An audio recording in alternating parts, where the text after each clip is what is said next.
এই ক্রিকেটারকে দলে নেওয়ার জন্য পাজামা বিক্রি করতে রাজি ছিলেন শাহরুখ খান। জানেন কে সেই খেলোয়াড়? কাকে দলে নিতে এমন অবস্থা হতো কিং খানের? নামটা শুনে আপনার কি মত?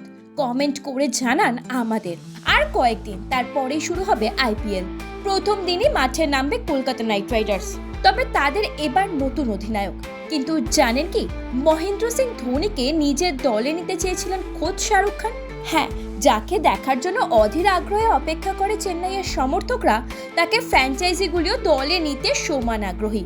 আসন্ন আইপিএলে 23 তারিখ খেলতে নামছেন মহেন্দ্র সিং ধোনি মুম্বাই ইন্ডিয়ান্সের বিপরীতে। আর ইতিমধ্যেই তার প্রস্তুতি শুরু করেও দিয়েছেন মাহি।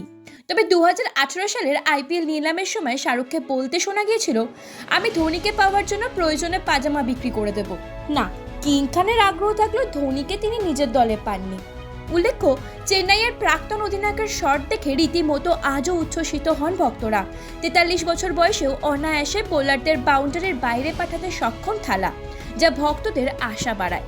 গত বছর হাঁটুর চোট নিয়েও খেলেছিলেন তিনি, আর এবছর ফ্যানদের আশা গতবারের তুলনায় আরও ভালো খেলবেন ধোনি।